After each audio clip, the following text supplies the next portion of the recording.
Hello everyone, welcome to the first of the Keats-Shelley Association of America's online interviews for 2021. Today I am going to introduce you to Amy Wilcockson, who will be interviewing Rob Shakespeare of Keats House Museum in Hampstead, London. Amy, who is conducting the interview today, is one of our Communications Fellows for the year 2020 to 21. She is a PhD researcher at the University of Nottingham. She is editing the letters of the Scottish Romantic poet Thomas Campbell. Amy spends a lot of her time lurking in archives, which is why she has been working particularly on the archive posts for the K-SAA blog.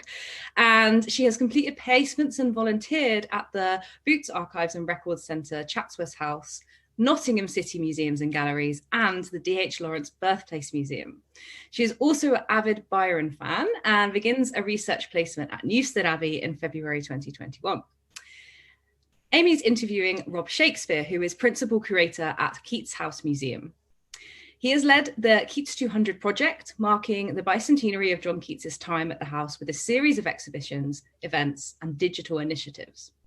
Previously, Rob worked as a history teacher before moving into the museum sector as an education officer in Enfield, and then as education manager, followed by museums and archives manager at the Museum of Croydon. So this is the very first K-SAA recorded interview that we are doing, and I'm delighted to have two such exciting people to start it all off. So I'm going to hand straight over to Amy, who is conducting the interview today.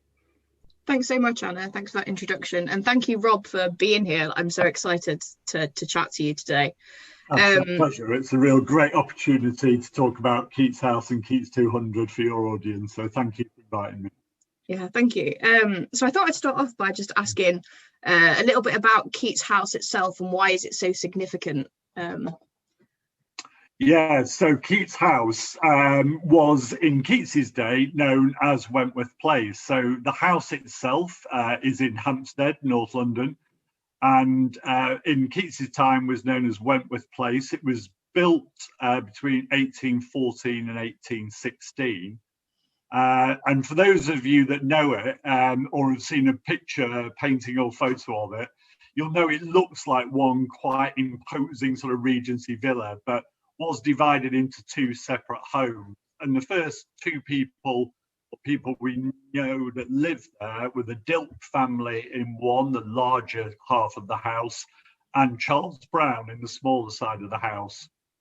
Keats already knew about Wentworth Place. It was really one of the reasons probably to meet with that circle of people that were living in Hampstead at that time that attracted him to move to Hampstead in 1817. So he lived there for a while, and then sadly in December 1818 his brother Tom died of consumption, now known as tuberculosis, of course, and his first instinct was to go to Wentworth Place, tell his friends there that his brother had died, and he was invited by Charles Brown to come and live with him in his side of the house. So it was a very special place for Keats.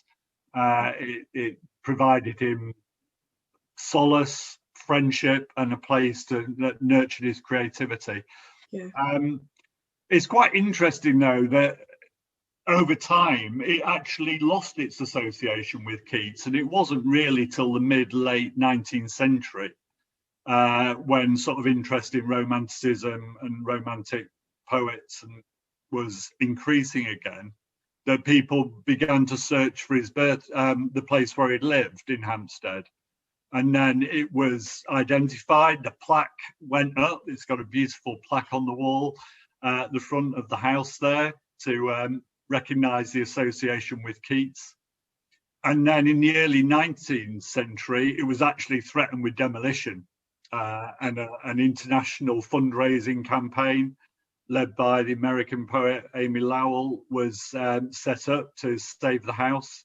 And then it opened as a museum in 1925. And we're very proud as the City of London Corporation today to maintain it as a house, both for Keats enthusiasts and for all Londoners and the nation as part of our cultural contribution. Yeah, that's amazing. What an amazing story as well, that it was going to be demolished and then saved like that. It's astounding. And did Keats write some of his he wrote some of his more famous poetry there as well, if I remember, if I've done my research correctly? Yeah, it was a very special place. So hopefully if you have or get the chance to visit, you'll know that Keats rented 2 small rooms, a parlour and a bedroom. But that parlour in the house is really the sort of heart of the home and the story of Keats living there. And it's there that he would have read widely and written and worked on his own poetry as well. The most famous poem associated with the house is Ode to a Nightingale. There's a story by Charles Brown that one day Keats just got up after breakfast. He heard a nightingale singing in the garden or nearby. The house then was very close to the heath and not really surrounded by other residences as it is today. And Keats just got up, walked out into the garden, sat under the plum tree and wrote Ode to a Nightingale. So that's the one that is most closely associated with the house. But of course, he lived there during his most creative period from late 1818 through the spring and summer of 1819.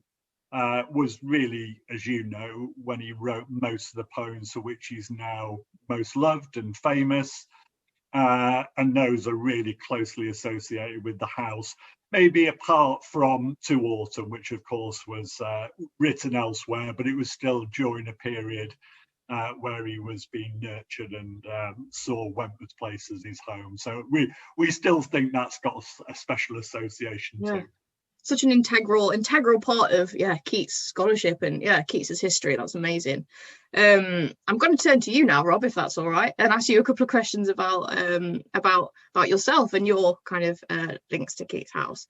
So how long have you worked at Keats House for, and what experience did you have kind of beforehand that led you into the role of principal curator? We know you're a teacher as well, so that's a really cool sort of pathway. So I joined 3 years ago now. I'm just coming up for the 3rd anniversary. It seems to have flown by in lots of ways. But I was appointed to lead on and deliver the Keats 200 Bicentenary and a number of other major projects, including the refurbishment of the house, which the City of London Corporation completed just last year, just before we went into the first lockdown. So we've got a beautifully restored and maintained house now, which will be fit for the next 5-10 years at least, and that's an important part of any museum manager, of course, to maintain the buildings and make sure the collections within it are safe. But yeah, the Keats 200 Bicentenary was sort of the main reason I was appointed. And I guess my experience in community engagement and working, particularly with digital and online projects, and I guess working with young people as well, that's really important to me. Obviously, the audience for Keats House is very broad and diverse. But we've got a particular interest, I think, during the Keats 200 Bicentenary in telling this story, perhaps most to those that actually don't know it. And those people that know me well know, actually, I didn't know much about Keats when I joined the house. And I've been fortunate to work with and alongside some very knowledgeable and talented people, including Anna herself, who was at the house when I first arrived. But together, I think that they've taught me a lot about Keats and why this place is so special. And hopefully, I've played a part along with the team there and all our Keats 200 partners in bringing that story to new audiences. So yeah, it was probably based on some of my earlier experience. I was a teacher, as Anna and yourself said, for many years in North London, teaching history and humanities.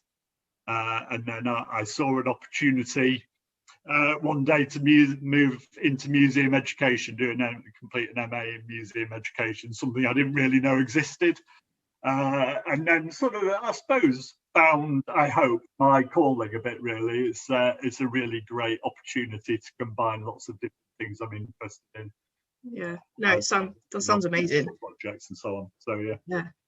No, that sounds great, and such a cool career path as well. I'm quite jealous of your job, to be honest. Thank you. Yeah. I'm just going to ask you quickly one more question about your kind of role as curator, and then we're going to move on to talking about the Bicentenary plans. But I just wanted to ask you briefly, what is the best thing about being curator at Keats House? Well, I think for me, what is most different about it from my previous experience is that one sole, single but very special connection with an individual.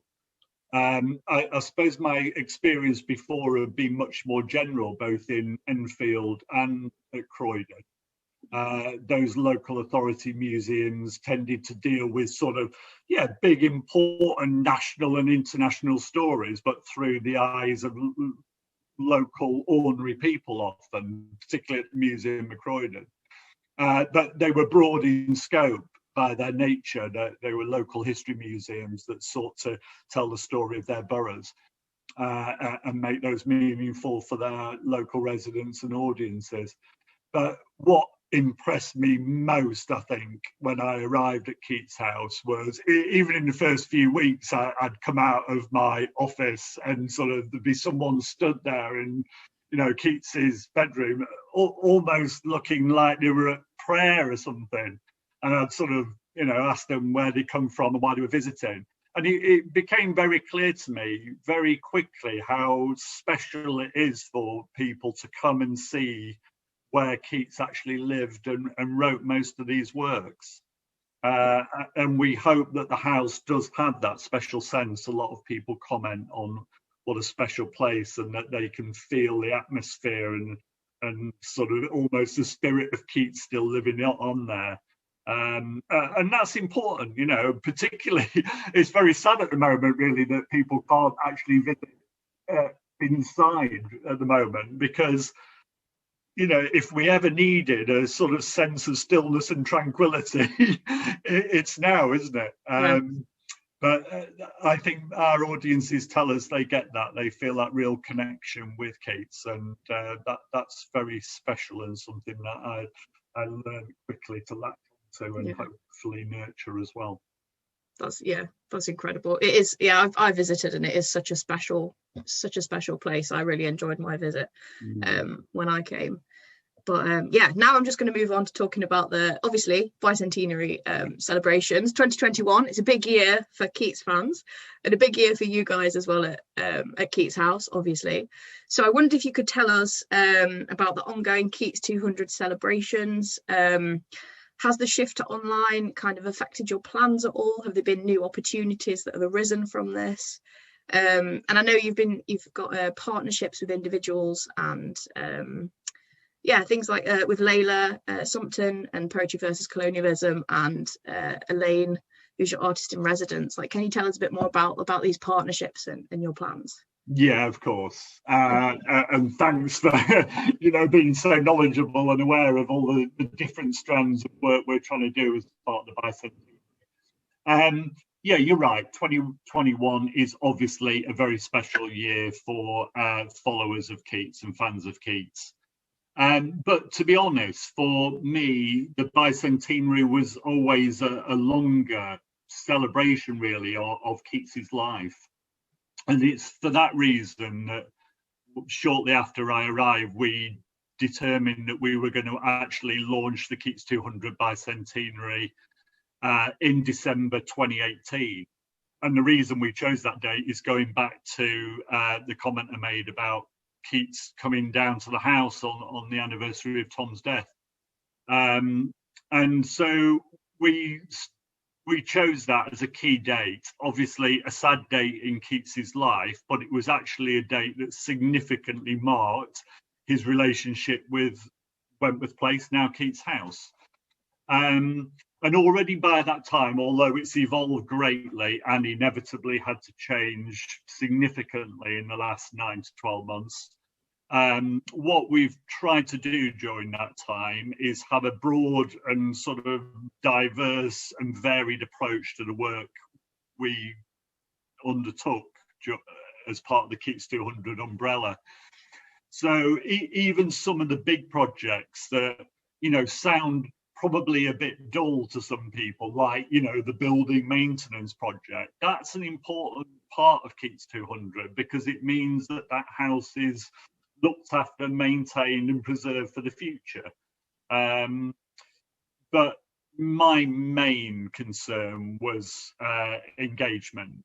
I really wanted to use Keats 200 as a way of broadening and diversifying our audiences and looking at Keats's work in a new light, and looking at how we could develop new interpretations and therefore diversify our audience and get different voices heard as well as part of the project. So there were some things that we initiated straight away. So we used live interpreters. So we developed a Keats character and eventually, well, straight away a Charles Brown character and then a Fanny Braun character and a Joseph Seven character towards the end, working with very talented company, Andrew Ashmore and Associates. And they're really expert at researching and bringing historical events to life. And they keep it very sort of, you know, it's very appropriate for its time, but it sort of immediately engages you with the past is what I find really fascinating about it. So we've had a whole strand of live interpretation where we've recreated events. One of my favourite actually was Keats meeting Coleridge on Hampstead Heath. And that was a real opportunity to sort of take Keats 200 out to a new audience. So we sort of bumped into loads of people on Hampstead Heath that day, really no knowledge of Keats at all, but just got swept up in what we were doing and sort of, you know, then came to visit the house. But we've done a range of events like that. We did a day where Keats recreated a day in the life of Keats in the aftermath of the Peterloo massacre. And that was important to me, both with my social history background, but also trying to connect Keats's life story with different events during his life that you wouldn't naturally associate with him, maybe. And that whole story of his sort of radical politics and dissent at the time proved a really sort of interesting way to look at Keats in a new perspective. And I remember Richard Margraf Turley there doing a talk for us, looking at how that experience of the aftermath of Peterloo actually could have come through in Keats's work, particularly to Autumn, that was written shortly after. So, you know, you can see there the germ of things that was sort of an essential component, really. It was that live engagement, working with new audiences, working with partners, working with academics who could tell the stories behind some of the poems and actually look at some interesting angles to those stories. But there's been all sorts of different strands. We've worked, when I arrived at the house, there was an established group called Keats House Poets. So they were young poets who actually joined for the Cultural Olympiad back in 2011-12. And they do great work. Many of them established poets in their own right now. Lila is one of that group who you mentioned, so Lila Sumpton. But we've had a number of residencies, Anthony Hett, Simon Mole. I'm going to forget someone and then I'll feel awful. Dean Atter. All looking at Keats in different ways and from different perspectives to engage. And they've got big audiences and followers of their own as well. Our artist in residence, that was new for us really at Keats House. So Elaine Driganon, who's been doing some beautiful work during lockdown, documenting the garden and the heath and the close connections between sort of botanical issues and Keats's work, and she's just put a beautiful installation in at Keats House that will get really revealed as part of the culmination of Keats 200 to mark his death. That's really special, and that will still be there when the house is reopened as well. What else? Endless things. So many other things. Well, I think you might talk about this later, but I include things like the trainee programme, making sure that young people had access to new career paths. But I think you might ask me a little bit about that now. I'll ask you now. Yeah, do. I was just gonna ask you, Keats House has had a really, really great reputation for engaging young people with both the House of Story and Keats himself. So I wondered, if you could tell us a little bit more about I know you do a cultural heritage trainee program, and with your background, you do a lot of work with schools. So I wondered if you could sort of, just tell us a little bit about that. Yeah, thank you. So the cultural, the trainee program was with an organisation called Culture, who've got a great track record of working with young people and diverse communities to create new pathways into the heritage sector, which, as we all know, can be quite a hard sector to gain particularly paid work in. And so Culture were supported by HLF to create these trainee posts, and they were New Museum School was the program name, and we were very fortunate to have two very talented trainees. I mean, they were all great across the whole cohort. I was fortunate enough to meet and speak to many of them, working with lots of institutions across London and the South East region. But the two we had at Keats House were great. They did huge amount of work for us on digital programming, social media campaigns, and obviously built our audiences on social media. And that was particularly important through Keats 200, and of course became more and more important as the lockdowns really hit. That was one of our only ways of reaching our audiences. But you're right, we do much more work beyond that, directly with young people ourselves. So we had an active schools programme, and that will come back on stream, and to some extent is still going. It was a great credit to our learning officer that they delivered summer school last year during the pandemic. So, they delivered that online. And actually, and we'll probably talk about this with the wider events as well, got more engagement online because, of course, you can let more people in. So there's virtual summer school was incredibly successful. We're working with our colleagues and partners in London Met Archives, London Metropolitan Archives, another City Corporation institution, and Culture Mile, which is City of London Corporation backed initiative. So we're working directly with them to create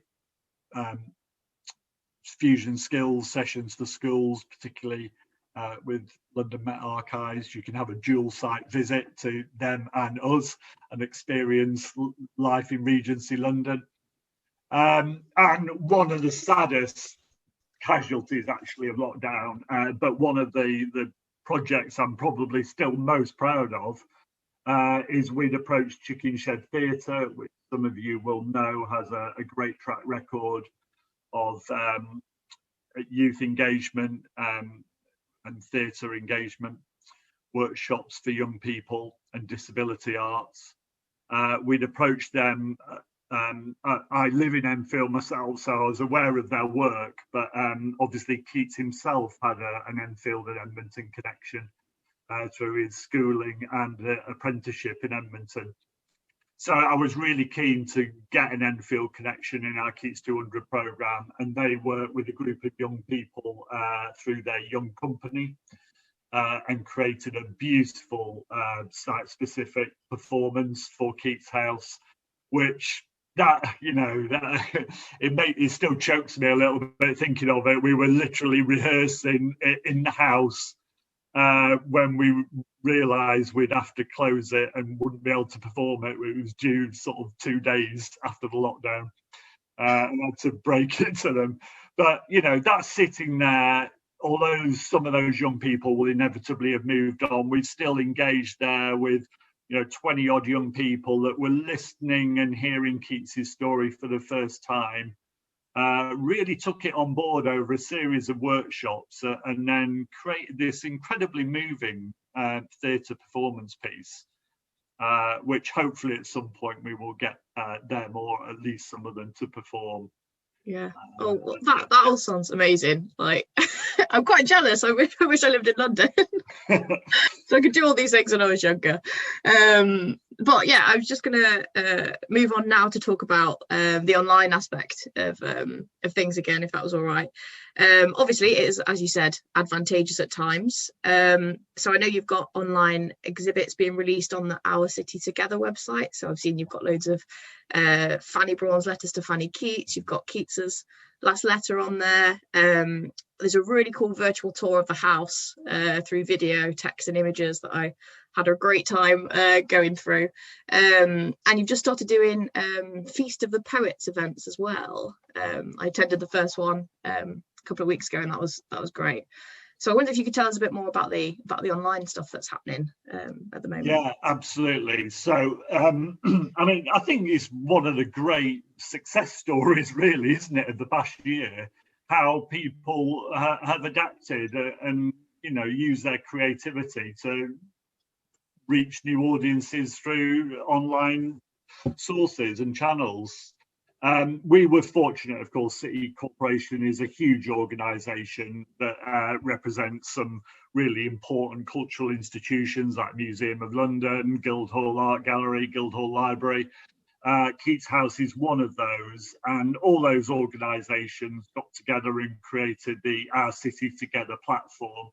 And so if you go to their ourcitytogether.london, you can see a range of sort of resources and virtual experiences from the City of London Corporation's cultural venues, and something really important that we can sort of look back on with pride, I think, that we created that in such a short time. And we were delighted to contribute to it. We've not got much of an online presence, really, other than that and our social media. So our social media had been growing in importance for a number of years. Anna actually herself was in charge of it, really, when I arrived at the house, and she taught me a great deal about how it was working and what audiences we were able to reach through that. So straight away I could see that was going to be a real asset for the Keats 200 programme. And so we took certain approaches to that. I was really keen that Keats 200 followed the chronology of Keats's story through that time. And so we established this, that, you know, the On This Day feature is quite well recognised right across social media and other platforms. But we really hooked into that as a way of telling the story of Keats 200. So we've been releasing letters and poems and so on the day they were written, or the day that was significant for them. And more recently, we have been able to expand into sort of virtual events, a bit tentatively at first. Lila was actually instrumental in this, her Poetry versus Colonialism workshop, which I'm delighted to say she led. We sort of hosted it, but she led. And that really demonstrated to me how successful those live workshops can be in engaging audiences. And one of the most interesting things I thought about that was, although the workshop itself was great, looking at different aspects of the Keats House collections with a colonial lens and looking at those colonial collections, actually quite a lot of people stayed on the meeting afterwards, and it just developed into a sort of interesting conversation about those topics. And it really made me think back to our live events when we're at the house, and often, yeah, of course, the events are great, but often the sort of really interesting cultural creative stuff takes place afterwards, when you sort of meet new people and you hear a snatch of a conversation that triggers something in your mind. And then I was reading about Leigh Hunt. I can't remember what I was researching now, but I was looking for something else. I was reading about Leigh Hunt and came across this Feast of the Poets. And it seemed to me the ideal forum to have a sort of informal, you know, and a bit off the cuff, off message conversation about poetry and the role of poets. And I thought that really resonates with me. I'm sure that would work. And if we get the right people in the room and I just sort of introduce them and then shut up and let them speak, we'll have a really interesting conversation. And that's what happened So we're with Professor Ian Haywood from Roehampton University, who is one of our Keats 200 partners, who's supporting our research student placement. Herself was there, and Lila, and we're just debating various aspects of poetry today and the importance of poets and how that's changed over time. And the next one, so we're going to aim to make it monthly, last Friday of every month, 5 o'clock. Have a little bit of sort of relaxing time talking about contemporary issues in culture and poetry in particular. So next one is going to be, what's so great about Keats? I'm going to get 3 people. Very lucky to have Professor Nicholas Rowe, Keats' biographer, next time. We're going to have Julia Bird and Mike Sims from the Poetry Society looking at how to engage people with Keats' work today. And we're also having Elaine Driganon looking at Keats' work as an inspiration to a visual artist. So that will be a fascinating debate as well. That'd be amazing. Yeah, and that's on the 26th of February at 5 o'clock. Everybody needs to attend that, obviously. Thank you. Yeah, so now on Eventbrite. Well done, Amy. So I just wanted to ask you quickly before we bring it to a close, I guess, what's next for Keats House after the Bicentenary celebrations? Are you still gonna do online events when the world's back to normal? What are your plans, or can you plan at the moment? Yeah, it's a really good question, and something that I've been mulling over for the past 3 to 6 months, really, because inevitably Keats 200 comes to an end, although I do hope it's got a long legacy, really, and we will continue to talk about Keats 200 and its legacy programmes and still badge things as Keats 200 projects. But you're right, all projects come to an end, and the bicentenary of Keats's death will be the culmination in many people's minds of that programme. So next for Keats House really is to use Keats 100 as a model for its future activity. The benefit of it has been to work with such a wide and interesting range of partners, all with different knowledge and experience and sort of requirements, really, from Keats. And it's about keeping places alive and relevant today, isn't it? So I think my job now turns very much into planning for Keats House over the next 3 to 5 years.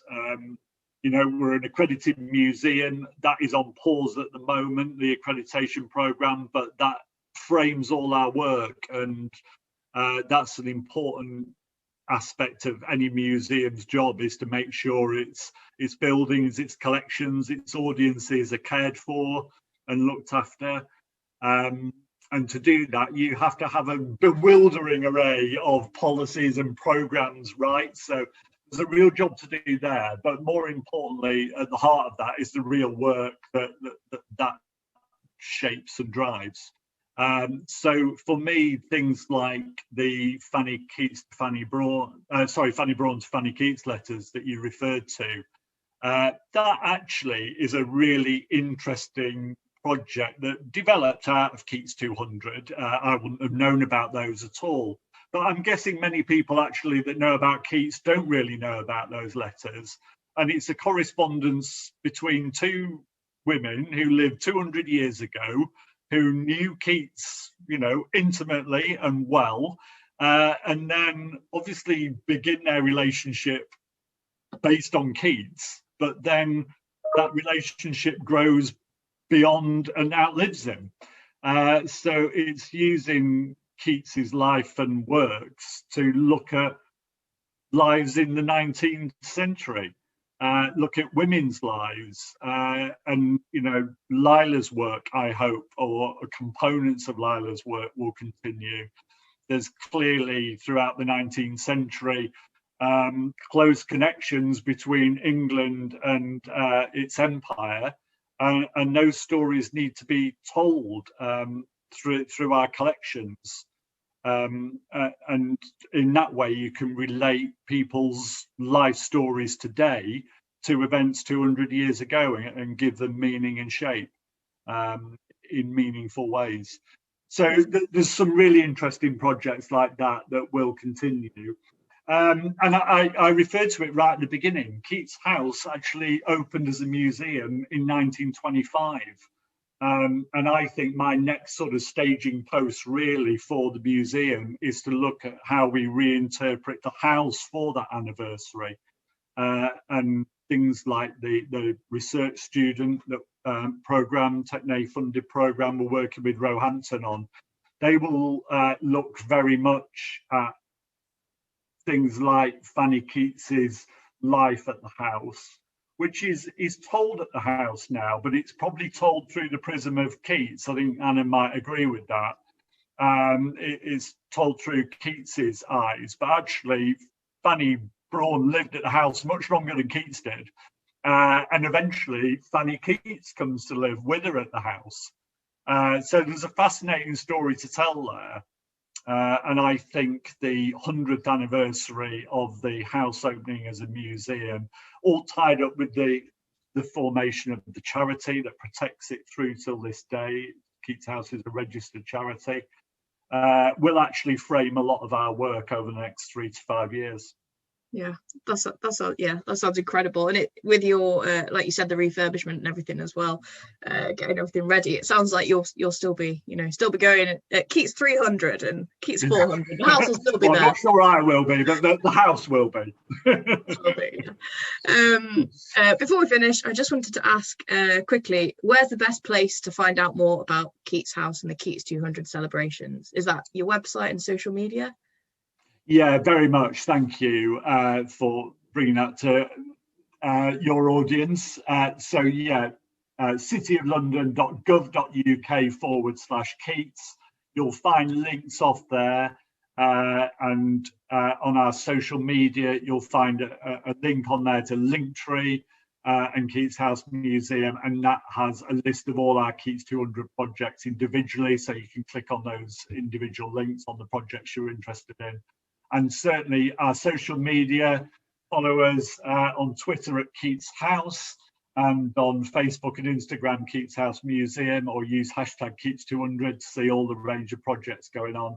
And particularly, we've just launched it today really, but from the 15th to the 23rd of February, we'll be telling the story of Keats's life and the Keats 200 Bicentenary through sort of 9 days of intensive social media activity and online activity, and all that will be showcased on those sites and on our City Together London, so do look out there.